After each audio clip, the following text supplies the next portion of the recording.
이 시간에는 가을과 인생이라는 제목으로서 함께 은혜를 나누고자 합니다. 오늘 구약 성경 잠언서 20장 4절에 기록된 말씀과도 같이 게으른 자는 가을에 밭 갈지 아니한다고 그랬습니다. 그러므로 거둘 때에는 구걸할지라도 얻지 못한다 그랬습니다. 오늘 가을과 인생이라는 제목으로서 우리가 다시 한번 이 늦가을에, 아니 초겨울에 다시 한번 생각해보는 그런 시간이 되고자 합니다. 우리가 알다시피 1년은 365일, 추나 추동 사시사철, 봄, 여름, 가을, 겨울, 이 사계절은 창조 이래로 지금까지 변함없이 잘만 돌아가고 있습니다. 아브라함의 손자 야곱의 12아들이 가나안에 들어가서 12지파로 땅을 나누어 가졌습니다. 예수님의 제자 12은 영적인 땅을 일구어서 천국 백성을 추수하라고 그들에게 하늘과 땅의 모든 권세를 주셨다, 그렇게 말씀했습니다. 성경에서 나오는 숫자 1은 절대 숫자입니다. 그리고 2는 상대요, 상대적 숫자요. 3은 신령 숫자요. 4는 세상 숫자 혹은 고난의 숫자라고도 말합니다. 영적인 숫자 3에다가 세상 땅의 숫자 4를 더하면 7은 하늘과 땅을 더한 완전한 숫자입니다. 시간에는 하늘의 신령 숫자 3이 보이는 숫자와 공존함으로써 세월을 이루고 있습니다. 보이지 않는 숫자 3은 영원하지만 그러나 보이는 숫자 4는 수시로 변하고 있습니다. 그래서 세월을 가리켜서 유수와 같다고 그렇게 말합니다. 이런 둥구름과 같은 세상, 물거품과 같고 아침에 끼었다가 사라지는 안개와 같은 세상에서 오늘 사는 우리 인생은 나그네라, 이렇게도 말합니다. 그래서 인생에는 4계절이 있습니다.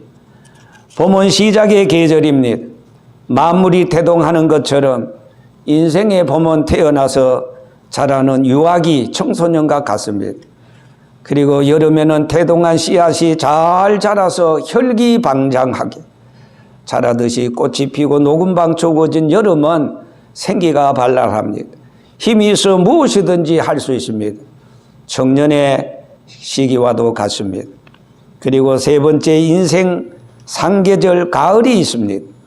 이 가을은 열매 맺는 계절처럼 성숙한 중년 시절입니다. 아들, 딸 시집 장가 보내고 수고한 보람의 중년은 어쩌면 우리 인생의 한근기와도 같다, 그렇게 말씀드릴 수가 있습니다. 자, 그러나 인생 중년 한근기도 잠시 잠깐 원하든 원치 않든 얼굴에는 내천자로 이마에는 석삼자로 어느덧이 인정머리 없는 세월은 청춘을 야금야금 도적질해가고 있습니다. 검은 머리는 팥뿌리처럼 하얀 백발로 감투를 씌우고 있습니다. 젊을 때 2발로 걷던 발이 지팡이 한 발 더해서 3발 짐승이 되어져 버립니다. 기력은 세잔합니다. 금방 돌아서면은 깜빡깜빡 잊어버립니다. 총명했던 그 젊은 시절의 정신은 안개처럼 희미해져 갑니다. 이것이 바로 인생 4계절 노년기인 것입니다. 자, 여러분, 그러면은 과연 인생 4계절에서 상계절이, 가을이 오늘 우리 인생에게 주는 교훈이 무엇이겠습니까? 가을과 인생.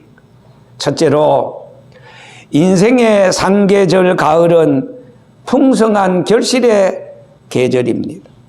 마태복음 3장 12절에 있는 말씀을 보면은 세례 요한은 요단강가에서 세례 베푸는 데 모여든 바리새인들과 사두개인들을 향해서 이 독사의 자식들아, 누가 너희를 가리켜 임박한 진노를 피하라 하더냐? 그러므로 너희가 속으로 아브라함의 자손이라고 생각하지 말라.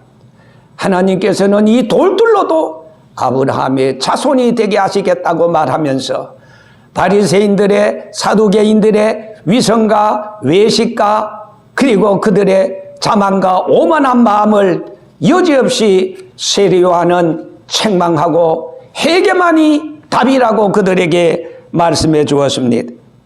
그리고 12절에 있는 말씀을 보면은 장차 내 뒤에 오시는 예수님이 계시는데 그는 손에 길을 정하게 하사 손에 길을 들고 자기의 타작마당을 정하게 하사 알곡은 모아 곳간에 들이고 쭉저기는 꺼지지 않는 불에 태운다 그랬습니다.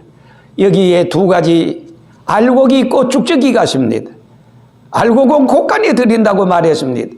그러나 쭉저기는 꺼지지 않는 불에 태운다고 말했습니다. 여기에 꺼지지 않는 불을 우리는 주목해야 될 것입니다. 오늘 여기에 바리새인들을 향하여 사두개인들을 향하여 너희들이 다름 아닌 바로 쭉저기다, 거짓이다. 너희들의 결국은, 너희들의 종국은, 너희들의 꺼지지 않는 불, 지옥밖에 갈 데가 없다고 이렇게 말씀했던 것입니다. 열매 맺는 신앙, 열매 맺는 믿음은 자기 자신을 주 앞에 굴복합니다. 하나님 말씀을 잘 듣습니다. 그리고 회개하여 회개의 열매를 맺는 신앙, 회개의 열매를 맺는 믿음을 소유하게 됩니다. 모든 것을 가졌으면서도 아직도 부족한 것처럼 나는 아직도 모자라고 부족해 하면서 빌립보 3장 12절에 있는 말씀처럼 표대를 향하여 잡힌 바 된 그것을 찾기 위해서 쫓아간다 그랬습니다. 사도행전 9장에 보면은 사울이 예수 믿는 자들을 핍박했습니다.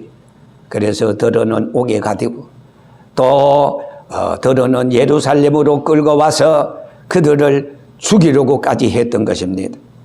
그래서 그가 다메섹 도상을 향하여 미친 듯이 쫓아가는데 한 정오쯤 됐습니다. 갑자기 하늘에서부터 빛이 그 사울을 둘러비추는데 앞으로 갈래야 갈 수가 없었어요. 그는 그 길바닥에 꼬꾸라졌어요. 그런데 하늘에서 소리가 들렸어요. 사울아, 사울아, 네가 어찌하여 나를 핍박하느냐. 처음 들어보는 소리였어요. 빛이 그를 둘러비쳤어요. 더할 말도 없습니다. 사울은 이렇게 말합니다. 주여, 도대체 내 가는 길을 막는 주님은 누구십니까? 니시나이까? 그때 주님이 말씀했습니다. 하늘의 음성으로 해보다 덜 밝은 빛으로 가는 그 사울을 막았던 빛과 소리의 주인공 되시는 예수님께서 이렇게 말합니다. 나는 다름 아니라 네가 핍박하는, 너가 지금 다메섹에 나의 백성들을 향해서 핍박하기 위해서 가는 예수라. 나는 너가 핍박하는 예수라. 그는 거기에서 꼬꾸라져서 3일 길을 가지 못하고 성경에 보니까 식음을 전폐했다 그랬습니다. 이것이 인간 사울이 사도 바울로 거듭나는, 새롭게 나는 리제너레이션, 중생하는 그런 길이 아닐 수가 없었습니다. 여러분, 만약에 사울에게 있어서 다메섹이 없었으면 회개가 없었습니다. 회개가 없었으면 그는 사도 바울이 될 수가 없었던 것입니다. 이제 우리는 가을과 인생에서 신앙의 시대적 가을, 확실히 열매를 우리는 많이 맺어야 되겠습니다.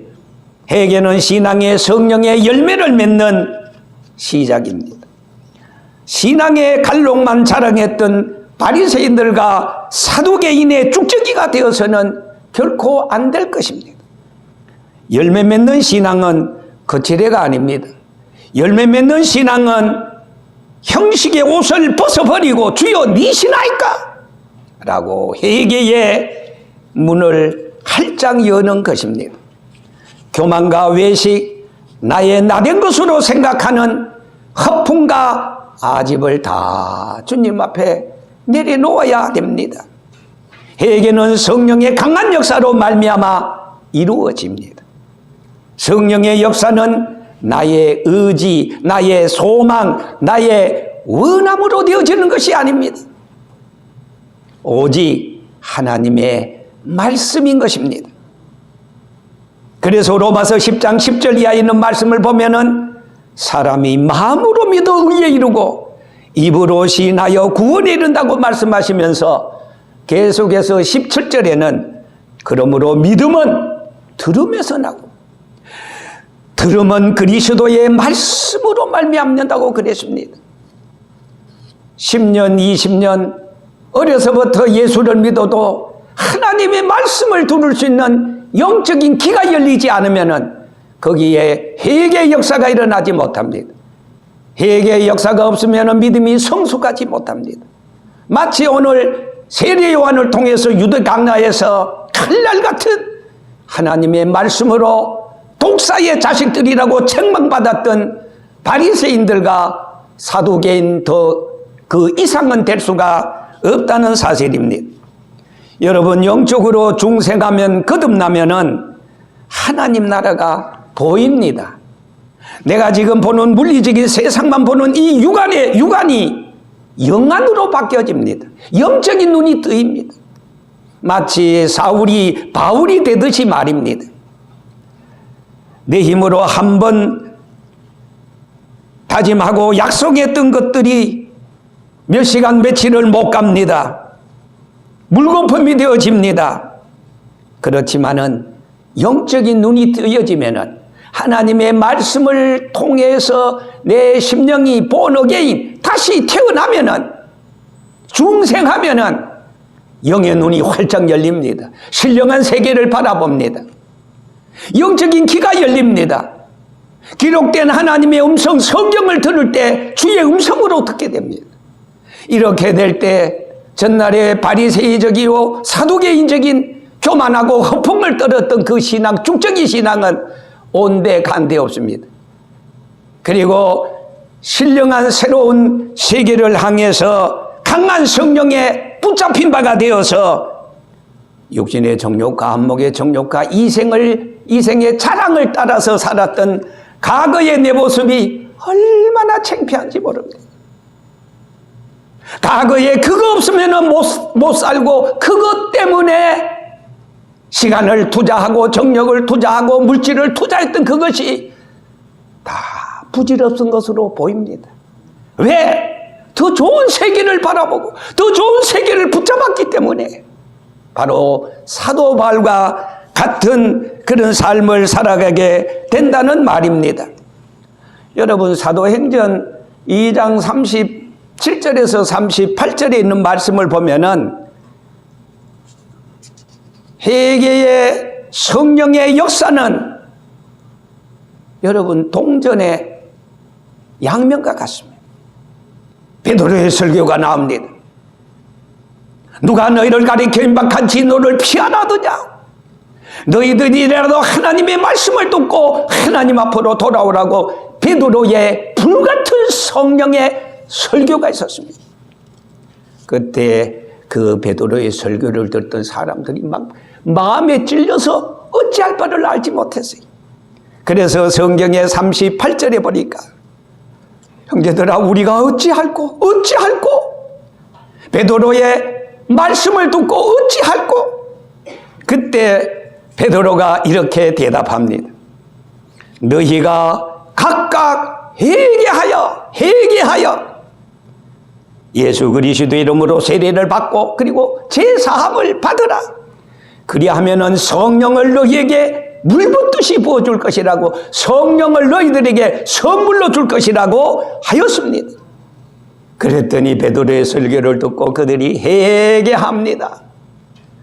그들이 그날 주님 앞으로 돌아온 숫자가 성경에 기록되기를 3,000명 이상이나 됐다고 그랬습니다.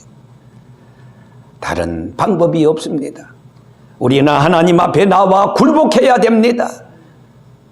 내 신앙 이대로가 좋은가? 내가 정말 이렇게 믿어서 알곡이 되어서 천국에 갈 것인가? 아니면 죽적이가 되어서 꺼지지 않는 불 지옥에 갈 것인가? 천국이냐 지옥이냐? 두 길밖에는 없습니다. 중간은 없습니다. 사도행전 10장 44절에 베드로의 설교가 고넬로와 고넬로의 부하 100명 앞에서 설교를 합니다. 고넬로는 이탈리아의 백부장이었어요.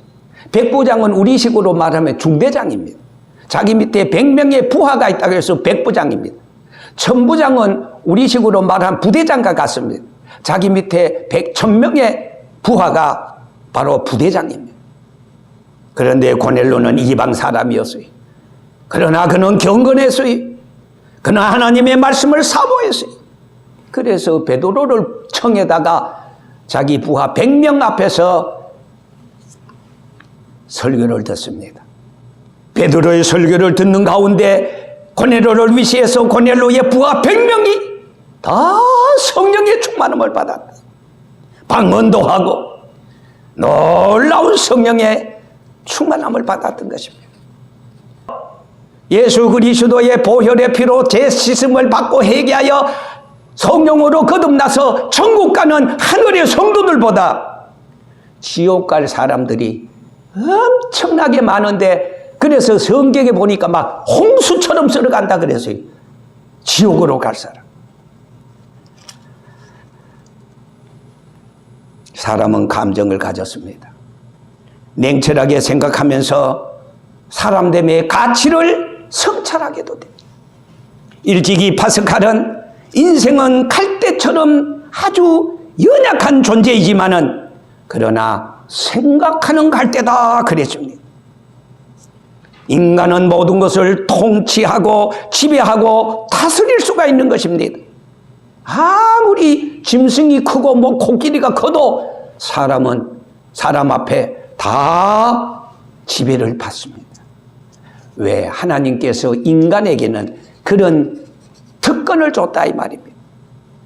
하나님께서 아담과 하와에게 뭐 동산에 있는 것을 지배하라 그랬어요. 다스리라 그랬어요. 통치하라 그랬어요. 그리고 너희들은 번성하라고 하나님이 이런 축복을 해 주었던 것입니다.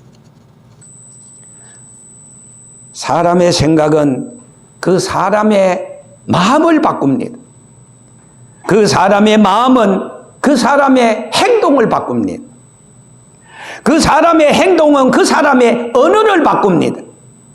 그 사람의 인생을 바꿉니다.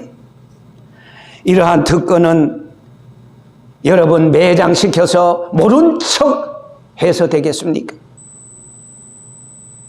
하면 된다, 할 수 있다, 해보자. 100% 가능성을 하나님께서는 우리에게 주었습니다.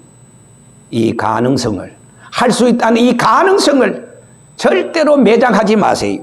개발해야 됩니다. 우리 인생은 역사를 초월해서 살아갈 수는 절대로 없습니다. 과거와 미래와 현재라는 시간이 징검다리처럼 연결해 주고 있습니다. 살아왔던 과거와 살아가는 현재와 살아갈 미래를 한 번쯤 우리는 이 가을에 사색해 봅시다. 생각해 봅시다. 여러분, 내 신앙 이대로가 정말 좋은가? 여러분, 오늘 지구가 마감이 된다면은 천산병 시인처럼 이 세상 마치는 날 멋있었다고 내 하늘에 가서 보고해야지. 여러분, 세상 소풍을 자랑할 수가 있는지, 나 같은 죄인을 주님이 사랑하셔서 천인 중에 만인 중에 불러주시고 하나님의 백성 삼아주시고 몸된 교회를 위해서 봉사하고 충성하여 하늘에 칭찬받고 상급받고 면류관을 받을 수 있는 이 은혜를 하나님이 나한테 주었으니 하늘나라 가서 나는 이 자격이 없습니다. 면류관 받을 자격이 없습니다.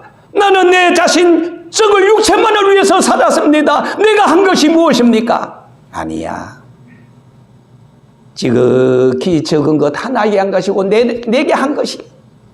그때 하늘에 가서 구원을 감사하고 할렐루야 이런 날을 기다렸도다. 자리 끄라 세상아 나는 가노라.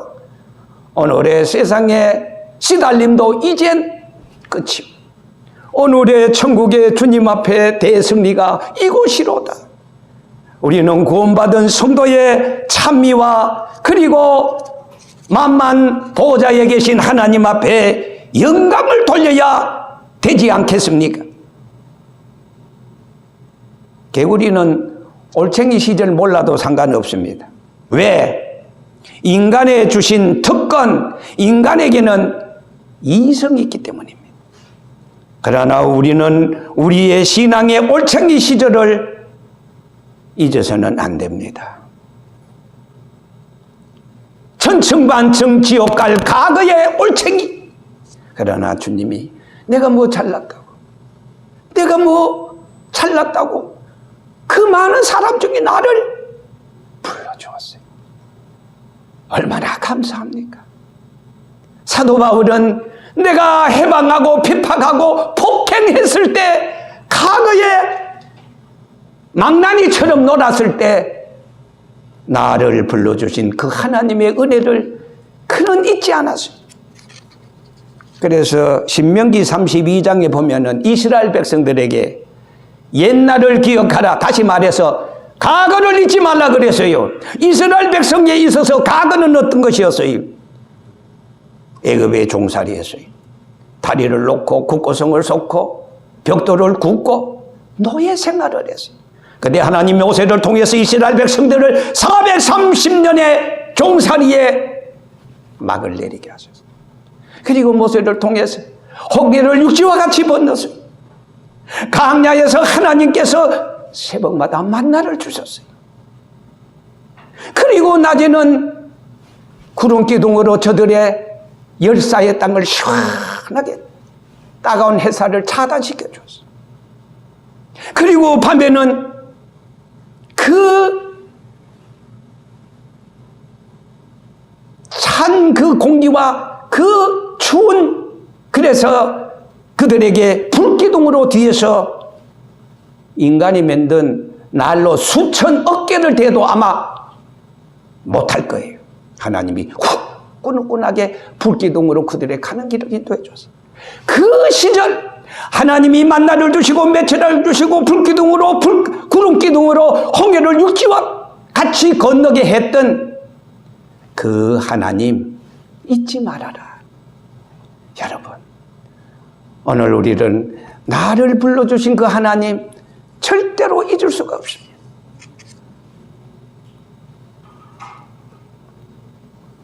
바울은 항상 사울로 좌충우돌하고 망나니처럼 혼자 잘난 척하고 유대교의 충성을 맹세하고 믿음의 조상 족보를 들먹이며 핍박에 칼자루를 휘둘렀을 때, 그때 하나님 날 불러주시니 참 고마워라. 그는 항상 과거에 좌충우돌하고 예수 믿는 사람 핍박하고 폭행하고 그걸 항상 마음에 간직하면서 나는 아무것도 아니야, 나는 못해, 그러면서 주의 영광을 위해서 그는 끝까지 잘 달려갔던 것입니다.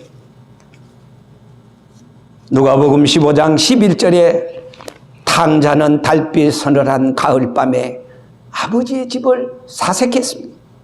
네, 아버지 집에는 먹을 것이 얼마나 많은고, 아버지 집에 종들마저 배불리 먹는 부요와 풍요로운 옛집을 그는 잊을 수가 없었습니다. 눈만 감으면 종들이 일하던 그 모습이, 배를 불리면서 호의호식했던 옛날이 눈에 삼삼하고 귀에 쟁쟁하게 들립니다. 주마등처럼 지나갑니다. 그리고 지금 자신의 허랑방탕의 결과를, 현실을 그는 사색했어요. 아버지에게 불순종했던 과거를 깊이 사색했습니다. 의학새의 술 피우는 가을, 낙엽이 우수수 떨어지는 가을, 이 가을에 인생은, 나는 하나님 없는 텅 빈 고목에 새긴 내 이름을 부르면서 고독과 외로움의 벽 앞에서 두 팔을 벌리면서 천년을 하루를 천년같이 후이 참아 기다리시며 오늘 또 주님 앞에 돌아오기를 그렇게 학수고대하는 우리는 그 주님을 사색합시다. 잊어버리지 맙시다. 마지막, 가을은 준비의 계절입니다. 중년의 가을은 소리 없이 눈 깜짝할 사이에 지나갑니다. 삭풍의 나무가지가 울고 있습니다. 백설이 망건곤 할제 신앙의 독야청천 일편단심 백절불굴 오직 주님의 나라와 그의 의를 위해서 여러분 이제 우리는 준비해야 되지 않겠습니까? 내일은 맨날 있는 내일입니다. 내일 하다가 아차 할 때는 시간이 없어요. 인생의 가을은 인생의 겨울을 위한 준비의 절호 같은 시간입니다. 한 해를 돌아보면서 한 해를 맺는 계절의 가을은 먹을 감, 뗄 감, 입을 감으로 사람들의 일손은 더 바빠집니다. 사계절의 겨울을 막기 위해서입니다. 그래서 사람들은 김장 준비, 연탄 준비, 옛날 같으면 겨울나기 준비에 바쁩니다. 영원한 안식에 들어갈 시대적 이 가을에 오늘 우리 성도들은 최우선 보람된 준비, 천국 곳간의 주인의 것으로 드릴 그 열매를 맺어야 됩니다. 천국 갈 준비보다 여러분 이 세상에 더 바쁘고 우선해야 할 것은 아무것도 없는 줄 압니다. 이 생명 끝나면 내일 아침입니다. 제가 옛날에 이 찬송 참 좋아했어요. 지금은 없어요. 그때 562장이에요. 내가 은혜 받고 어릴 때 불렀다. 이 세상의 소망 구름과 같고 부귀와 영화도 한 꿈일세. 나의 귀한 영혼 어느 곳에 갈까? 주님 가신 나라 나도 가야지. 그렇지 않습니까? 지금 마지막이라면 내 인생에 나 같으면 무슨 작정을 해야 되겠습니까? 천국 갈 준비하는 것. 그만큼이나 현명하고 똑똑한 준비는 아마 이 세상에 없을 것입니다. 다 세상에 학문도 명예도 지식도 건세도 물질도 이 몸 하나 떠나갈 때 다 반납하고 갑니다. 안고 갑니까? 지고 갑니까? 세상의 것을 다 두고 갑니다. 우리는 저 천국에 가서 알곡 성도로서 주님 품 안에서 위로받고 칭찬받고 상급받을 수 있는, 내가 이 세상에 올 때는 벌거벗고 제로 인생으로 왔으나 그러나 주님 부르실 때 흑자 인생 상주심을 바라보고 신앙의 경주에서 잘 달려갈 수 있는 저와 여러분들 되시기를 주의 이름으로 축원합니다. 아멘.